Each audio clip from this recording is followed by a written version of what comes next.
Corona की chain तोड़ने के लिए जीरो मोबिलिटी क्षेत्र घोषित कालाकुआं इलाके में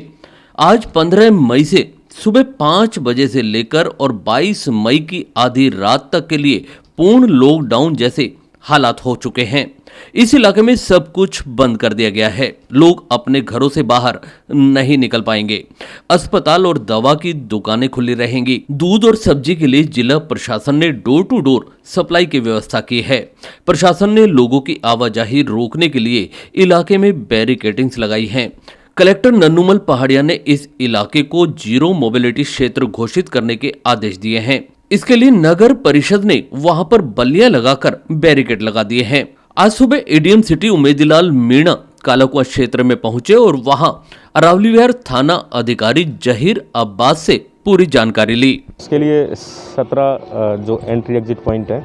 उन पे बैरिकेटिंग करवाई गई है नगर परिषद के सहयोग से और उस पर जाब्ता लगाया गया है और जिसमें से जो अनुमत गतिविधियां हैं उनसे और अलावा अगर कोई घूमता है उसको बाकायदा चालान किया जा रहा है और लोगों को समझाइश भी की जा रही है और कोशिश की जा रही है कि जीरो मोबिलिटी रहे इलाके में। अंदर की जितनी भी दुकानें वगैरह हैं सारी बंद है।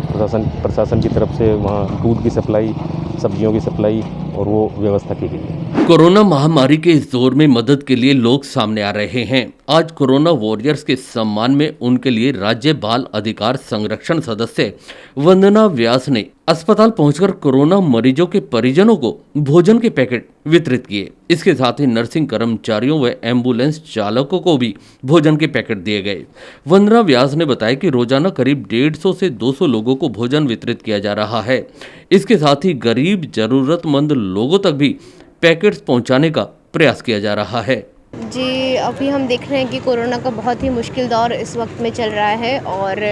कोविड पेशेंट्स के लिए तो कई जगह खाना उपलब्ध है, पर उनके साथ में जो आने वाले परिजन हैं और कई लोग हैं जो अन्य स्थानों से आते हैं उनके लिए भोजन की उपयुक्त व्यवस्था नहीं हो रही है। तो हमारा सभी का मिलकर एक प्रयास है कि हम ऐसे लोगों को भोजन उपलब्ध करा पाएँ और इसी श्रृंखला में हम काफ़ी दिनों से ये कार्यक्रम कर रहे हैं और आज भी हम लोग यहाँ राजीव गांधी सामान्य चिकित्सालय के बाहर यहाँ पर आकर कोविड पेशेंट्स के साथ आने वाले लोग हैं उन्हीं के साथ में जो नर्सिंग कर्मी और अन्य कोरोना वॉरियर्स जो हमारे हैं फ्रंट लाइन स्टाफ है उन सभी को हम लोग यहाँ पर फूड पैकेट्स वितरित कर रहे हैं। कितने पैकेट प्रतिदिन वितरित किए जा रहे हैं? जी, प्रतिदिन कम से कम 200 से लेकर 400 पैकेट तक वितरित किए जा रहे हैं अलग अलग स्थानों पर। राजस्थान के पूर्व उपराष्ट्रपति व राजस्थान के पूर्व मुख्यमंत्री रहे स्वर्गीय भैरव सिंह शेखावत की 11वीं पुण्यतिथि के अवसर पर शनिवार को भारतीय जनता युवा मोर्चा के जिला अध्यक्ष पंडित जले सिंह के नेतृत्व में मोती डोंगरी स्थित सेठ Makhanlal charitable trust blood bank में रक्तदान शिविर का आयोजन किया गया। इस रक्तदान शिविर में शहर विधायक संजय शर्मा व जिला अध्यक्ष संजय नरूका ने पहुंचकर रक्तदान करने वाले रक्तवीरों का उत्साहवर्धन किया।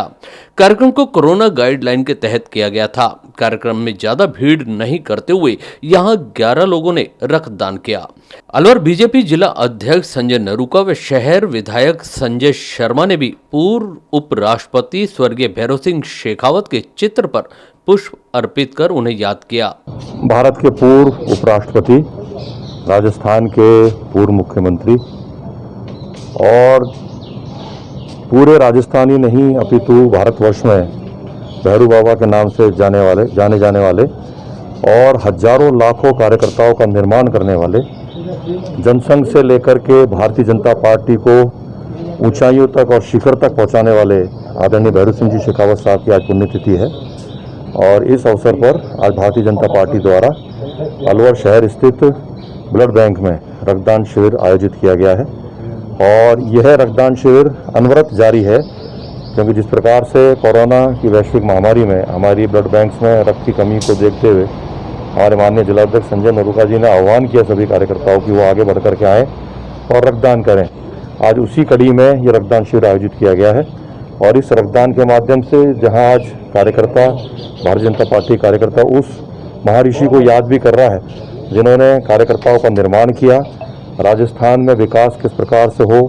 अंत्योदय योजना को राजस्थान में पहली बार लागू करके पूरे भारतवर्ष में एक अनूठी मिसाल पेश करी और मुख्यमंत्री के नाते और उपराष्ट्रपति पद पर जो पद की गरिमा है और उस गरिमा के अनुसार काम करके आम जन को किस प्रकार से चाहे केंद्र सरकार की उपलब्धियां हो, केंद्र सरकार की योजनाओं हो, चाहे राज्य सरकार की योजनाओं हो, उनका फ़ायदा किस प्रकार से आम आदमी तक, ज़रूरतमंद व्यक्ति तक पहुँचे, वो आदरणीय भैरव सिंह जी शेखावत साहब ने करके दिखाया था। आज उनकी पुण्यतिथि के पावन पर्व पर मैं उन्हें भावभीनी श्रद्धांजलि भी अर्पित करता हूँ। राजस्थान की आन बान शान और हमारे गौरव आदरणीय भैरव सिंह जी शेखावत साहब बाबू साहब, उनकी आज हम 11वीं पुण्यतिथि मना रहे हैं। अलवर में Alwar blood bank Makhanlal blood bank में हमने यहाँ एक रक्तदान शिविर रखा है। पूर्व में भी जब 10वीं पुण्यतिथि थी उस समय हमने 151 रक्तदान का कार्यक्रम रखा था और 151 लोगों ने रक्तदान किया। आज भी हम कोरोना की बहुत ज़्यादा बीमारी फैल रही है, उसके तहत भी हम लोगों ने प्रयास किया है कि अधिक से अधिक कार्यकर्ता आते जाएं और रक्त देके चले जाएं। मैं आदरणीय भैरव सिंह शेखावत जी को याद करूंगा कि उन्होंने जिस तरह से राजस्थान में नीचे से कार्यकर्ताओं को उठा के नए कार्यकर्ताओं का निर्माण किया। मेरा जैसा कार्यकर्ता जिसको उन्होंने अपने मनोयोग से उन्होंने हमको जिस तरह से तैयार किया, आज हम सब उनकी पुण्यतिथि पर उनको याद कर रहे हैं और उनके दिखाए हुए रास्तों पर हम चलने का प्रयास कर रहे हैं। भैरव सिंह शेखावत जी एक ऐसे प्रथम देश में व्यक्ति थे जिन्होंने अंत्योदय योजना चालू करके अंतिम व्यक्ति तक सरकार की योजनाओं का लाभ पहुंचे, उसके लिए प्रयास किया और हम भी उन्हीं के प्रचिन्हों पर अंतिम व्यक्ति तक पीड़ित पहुंचने का प्रयास कर रहे हैं। आप सबके माध्यम से आज आदरणीय बाबू साहब को मैं श्रद्धांजलि अर्पित करता हूँ, पुष्पांजलि अर्पित करता हूँ। वहीं भारतीय जनता पार्टी कार्यालय में भी पूर्व राष्ट्रपति स्वर्गीय भैरव सिंह शेखावत को याद करते हुए उन्हें पुष्पांजलि अर्पित की गई। शहर विधायक संजय शर्मा ने बताया कि देश के पूर्व उपराष्ट्रपति एवं राजस्थान के पूर्व मुख्यमंत्री स्वर्गीय भैरव सिंह शेखावत की पुण्यतिथि पर अलवर जिला मुख्यालय केडलगंज स्थित भाजपा कार्यालय पर उपराष्ट्रपति भैरव सिंह के चित्र पर पुष्प अर्पित कर भावभीनी श्रद्धांजलि अर्पित की गई है। पूर्व मुख्यमंत्री भैरव सिंह शेखावत ने जिस तरह राजस्थान में अंत्योदय योजना को लागू किया, जो जनसंघ के संस्थापक दीनदयाल उपाध्याय का सपना था, पंक्तियों की लाइन में सबसे अंतिम छोर पर खड़े व्यक्ति को राज्य सरकार एवं केंद्र सरकार की योजनाओं एवं मूलभूत सुविधाओं का लाभ मिल सके। अंत्योदय योजना को राजस्थान में इसी उद्देश्य से लागू किया गया था, जो पूरे भारतवर्ष में अनूठा प्रयास रहा। ऐसे महापुरुष को विनम्र श्रद्धांजलि देकर उन्हें आज याद किया जा रहा है। भारत के पूर्व उपराष्ट्रपति, राजस्थान के पूर्व मुख्यमंत्री आदरणीय भैरव सिंह जी शेखावत साहब की पुण्यतिथि के पर्व पर आज हम सभी कार्यकर्ता भारतीय जनता पार्टी का जो जिला कार्यालय है अलवर शहर स्थित, वहां आकर के उनके चित्र पर विनम्र पुष्पांजलि भेंट करके आज उनको भावभीनी श्रद्धांजलि भी दी है। साथ ही साथ आदरणीय भैरव सिंह जी शेखावत साहब ने जिस प्रकार से राजस्थान में अंत्योदय की योजना को लागू किया, जो जनसंघ के संस्थापक आदरणीय दीनदयाल जी उपाध्याय का एक सपना था कि हर उस व्यक्ति को जो पंक्ति में सबसे अंतिम छोर पर खड़ा हुआ है, उसको चाहे राज्य सरकार की योजनाओं हो, चाहे केंद्र सरकार की योजना हो या मूलभूत सुविधाएं जो उसको मिलनी चाहिए उसको मिले। उसको अंत्योदय योजना के माध्यम से आदरणीय भैरव सिंह शेखावत साहब ने राजस्थान में लागू किया है। वो एक अनूठा उदाहरण पूरे भारतवर्ष में बना। ऐसे महर्षि को आज हम सब लोग याद कर रहे हैं और आज हमने संकल्प भी ले रहे हैं कि आने वाले समय में सभी भारतीय जनता पार्टी के कार्यकर्ता उनके बताए हुए रास्ते पर चलेंगे। इस अवसर पर मैं आदरणीय भैरव सिंह जी शेखावत साहब को भावभीनी श्रद्धासुमन अर्पित कर रहा हूँ और उनको याद भी कर रहा हूँ, सादर नमन भी कर रहा हूँ। देखिए, राजस्थान की आन बान शान और हमारे देश के गौरव आदरणीय भैरव सिंह जी शेखावत की आज 11वीं पुण्यतिथि हम सब लोग भारतीय जनता पार्टी जिला कार्यालय केडलगंज पर पुष्पांजलि अर्पित करके और चित्र पर माला चढ़ा के हम सब लोग अर्पित कर रहे हैं, अपने भाव अर्पित कर रहे हैं। और ऐसी शख्सियत को हम सलूट करते हैं जिन्होंने छोटे से छोटे कार्यकर्ताओं का निर्माण भारतीय जनता पार्टी के रूप में एक जनसेवक के रूप में हम जैसे लोगों को किया। कोरोना महामारी से जूझ रहे मरीजों और परिजनों की मदद में अब जनता रसोई शुरू की गई है, जिसके माध्यम से कोरोना के भर्ती मरीजों व परिजनों को निःशुल्क भोजन मुहैया कराया जा रहा है। इसका जिम्मा यूथ कांग्रेस के जिला अध्यक्ष दीन बंधु शर्मा के नेतृत्व में युवा कांग्रेस की टीम संभाल रही है। कोरोना महामारी के लगातार बढ़ते संक्रमण के प्रकोप से राजीव गांधी सामान्य चिकित्सालय अलवर में भर्ती कोरोना मरीजों के लिए खाना बनाकर अलवर यूथ कांग्रेस पार्टी के जिला अध्यक्ष दीनबंधु शर्मा और उनकी यूथ कांग्रेस की टीम ने पिछले कई दिनों से लगातार कोविड मरीजों को एवं उनके परिवारजनों को खाना बनाकर पहुंचाने का काम कर रहे हैं। यूथ कांग्रेस के जिला अध्यक्ष दीनबंधु शर्मा ने बताया कि कांग्रेस के पूर्व राष्ट्रीय अध्यक्ष राहुल गांधी, राजस्थान के मुख्यमंत्री अशोक गहलोत, राष्ट्रीय महासचिव जितेंद्र सिंह, राष्ट्रीय सचिव जुबेर खान, पूर्व सांसद डॉक्टर करण सिंह यादव, श्रम मंत्री टीकाराम जूली के निर्देश पर कोई व्यक्ति भूखा न सोए, इस सिद्धांत पर कांग्रेस पार्टी के प्रत्येक कार्यकर्ताओं को कोरोना महामारी में ब्लॉक लेवल पर कार्य करने के निर्देश दिए हैं। कोरोना महामारी के इस दौर में जो कोरोना बीमारी से पीड़ित है, जो व्यक्ति खाना बनाने में असमर्थ है और होम आइसोलेशन में है या सरकारी अस्पताल में भर्ती है, उनके साथ आए परिजनों को व गरीब और असहाय लोगों को जो भर्ती हैं, उनको प्रतिदिन भोजन की व्यवस्था की जा रही है। यहाँ से रोजाना लगभग 500 भोजन के पैकेट भेजे जा रहे हैं। जनता रसोई अलवर जिला युवा कांग्रेस के द्वारा चलाया जा रहा है। हमारा उद्देश्य है अलवर में कोई व्यक्ति भूखा ना सोए। माननीय मुख्यमंत्री अशोक गहलोत जी ने आह्वान किया था कि प्रदेश का कोई व्यक्ति भूखा ना सोए, और हमारे नेता आदरणीय राहुल गांधी जी ने आह्वान किया कि कांग्रेस पार्टी का प्रत्येक वर्कर अपने घर से लेकर कर अड़ोस में पड़ोस में जहाँ जिसकी मदद जिस हिसाब से कर सकता है मदद करें। इसको लेकर के हम सब लोग यूथ कांग्रेस के साथियों ने यहाँ जनता रसोई के द्वारा जो लोग कोविड की महामारी से पीड़ित हैं, किन्हीं कारण से खाना नहीं बन पा रहा उसके घर में, जो लोग लॉकडाउन के कारण उनका खाना नहीं बन पा रहा जैसे घर में, या कोविड के पेशेंट के बाहर अटेंडेंट है अस्पतालों के बाहर, अस्पतालों के अंदर कोविड के पेशेंट है, जो हमारे नर्सिंग कर्मी साथी या नर्सिंग कॉलेजों के छात्र जो नर्स सेवाएँ दे रहे हैं अस्पतालों के अंदर अपनी जान की परवाह न करते हुए, उन सभी लोगों को खाना पहुँचाने का काम किया जा रहा है। इस रसोई की शुरुआत आज से 3 दिन पहले यूथ कांग्रेस के माध्यम से की गई है। माननीय हमारे नेता जितेंद्र सिंह जी, जुबेर खान साहब, टीकाराम जूली जी, डॉक्टर करण सिंह यादव जी और हमारे यूथ कांग्रेस के राष्ट्रीय अध्यक्ष आदरणीय बीवी श्रीनिवास जी के साथ हमारी वर्चुअल मीटिंग हुई थी। उन्होंने हमें निर्देश दिया कि यूथ कांग्रेस का प्रत्येक साथी इसमें मदद करे, आमजन की मदद करे। प्रतिदिन कितने पैकेट बनाए जा रहे हैं? करीब 450 से 550 अलग अलग दिन अलग अलग डिमांड आती है, फ़ोन करते हैं लोग, तो उनको कभी घट जाती है कभी घट जाती है, उस हिसाब से देते हैं। और यूथ कांग्रेस का प्रत्येक साथी ज़िले में हर स्तर पर आमजन की मदद करने का प्रयास कर रहा है। अलवर सांसद बाबा बालकनाथ ने नौगांवा, रामगढ़, बड़ौदा सीएससी और ईएसआई हॉस्पिटल एमआईए का दौरा कर व्यवस्थाओं का जायजा लिया। सांसद शनिवार लगभग दोपहर 12 बजे रामगढ़ सामुदायिक स्वास्थ्य केंद्र पहुंचे और यहां व्यवस्थाओं की जानकारी ली। डॉक्टर निशांत शर्मा ने बताया कि कोविड सेंटर पर 30 बेड और 8 ऑक्सीजन सिलेंडरों के साथ और 6 ऑक्सीजन बेड की यहां पर व्यवस्था है। इसके बाद चिकित्सा अधिकारी निशांत शर्मा से सीएससी पर मौजूद डॉक्टरों की आवश्यकता अनुसार अति आवश्यक उपकरणों की भी जानकारी ली गई। डॉक्टर निशांत शर्मा द्वारा 1 oxygen concentrator, 20 oximeter, 5 regulator, 50 oxygen mask और 500 3 लेयर मास्क, N95 मास्क और 100 सैनिटाइजर 50 ml और 200 ml की बोतलें आदि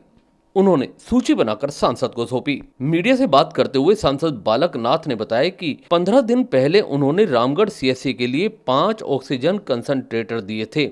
उसके लिए सीएमएचओ से बात कर शीघ्र ही रामगढ़ सीएससी भिजवाने का काम किया जाएगा। यहाँ रामगढ़ सीएससी में आज जिस तरह से कोविड की महामारी पूरे देश में प्रदेश में फैली है, उसी क्रम में यहाँ रामगढ़ सीएससी पे आना हुआ है कोविड की रोकथाम का जायजा लेने के लिए, और साथ में यहाँ पर नियुक्त हमारे डॉक्टरों के साथ बैठकर यहाँ पर क्या क्या समस्याएं उनको सामना करना पड़ रही है उनके बारे में संज्ञान लेने के लिए। आज से लगभग 15 दिन पूर्व भी हमने यहाँ रामगढ़ सीएससी के लिए 5 कंसल्टेटर अपनी सांसद निधि के माध्यम से यहाँ दिए हैं, और सीएमएचओ साहब से बात करके उनको भी जल्दी से जल्दी यहाँ पर भिजवाने का बात करेंगे।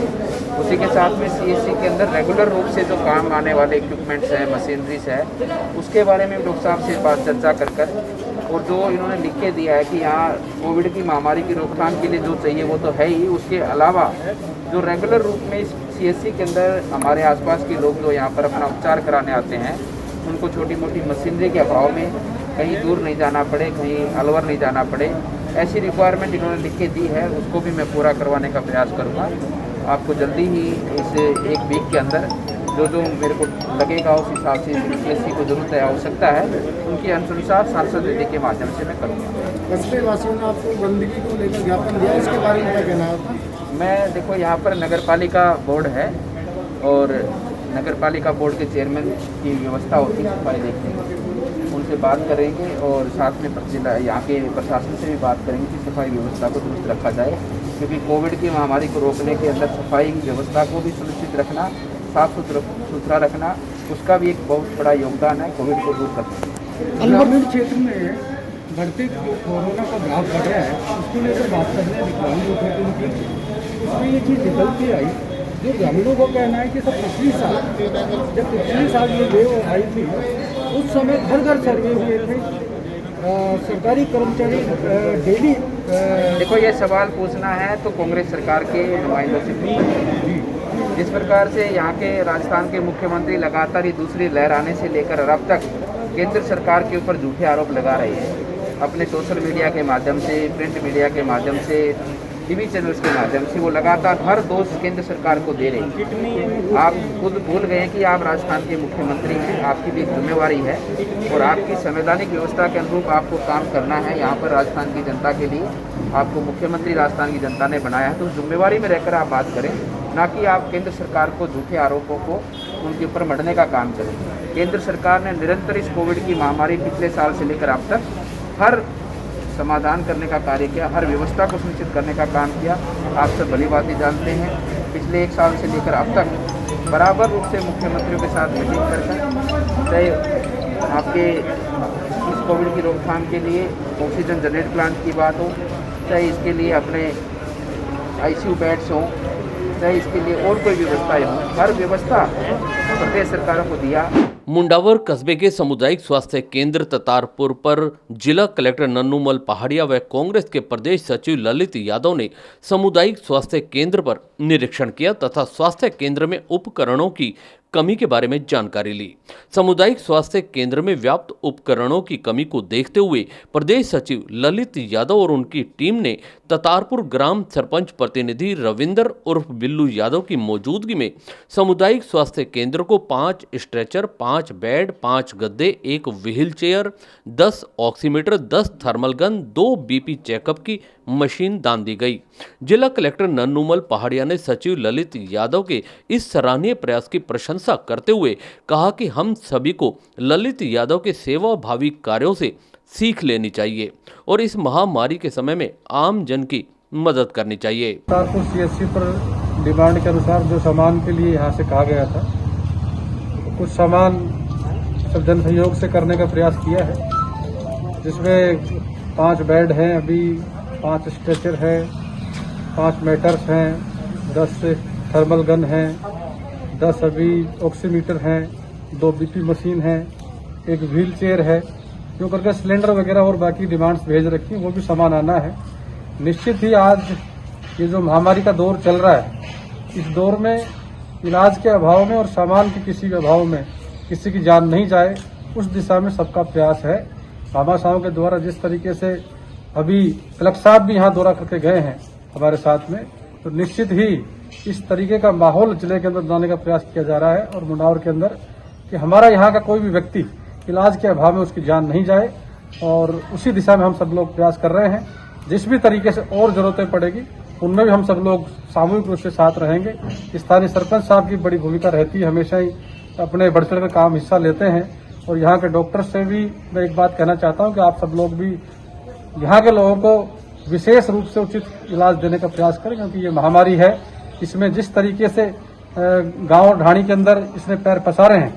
तो गांव ढाणी का आदमी संक्रमित होकर के और उनकी जान जा रही है, उनको बचाने का आप सब लोग प्रयास करें। इस मौके पर सचिव ललित यादव ने कहा कि मुंडावर में कोरोना काल के समय किसी को भी समस्या के समाधान के लिए आधी रात को भी वे लोगों के साथ खड़े रहेंगे और हर संभव मदद का प्रयास करेंगे। यादव ने मुंडावर विधायक को निशाना बनाते हुए कहा कि मुंडावर की जनता जानती है कि कौन यहाँ धरातल पर रहकर दिन रात सेवा करता है और कौन पिकनिक मनाकर गायब हो जाता है। इस मौके पर मुख्य चिकित्सा अधिकारी ओम प्रकाश मीणा, सामुदायिक स्वास्थ्य केंद्र प्रभारी Rajendra Chaudhary, nursing staff Anju Devi, Bhavani Yadav, Ravi, Tony Chauhan, Randhir Chaudhary, Ashok Sharma आदि मौजूद रहे। इस तरीके से कल मैं कुछ न्यूज़पेपर्स देख रहा था और कुछ इलेक्ट्रॉनिक मीडिया के माध्यम से स्थानीय विधायक अखबार में फ़ोटो देने की और सोशल मीडिया पर फ़ोटो डालने की बात कर रहे थे। मैं मीडिया के माध्यम से आज एक बात कहना चाहता हूं कि पिछले 3.5 साल के समय बीतने को हो गया, विधायक महोदय आज भी मुंडावर की जनता के लिए गायब हैं और पिकनिक मनाने के लिए आते हैं। कोरोना काल पिछला दौर चला, उस दौर में भी हम सब लोगों ने मिलकर के मुंडावर की जनता की सेवा करने का प्रयास किया, लेकिन स्थानीय विधायक यहाँ पिकनिक मनाने के लिए आते हैं, अखबार में फ़ोटो देते हैं, मीडिया के लोगों को बुलाते हैं और झूठी मीटिंग कर करके और वाहवाही लूटने का प्रयास करते हैं। मैं कहना चाहता हूं कि आज आप राजस्थान की विधानसभा में यहाँ से चुनकर गए हो,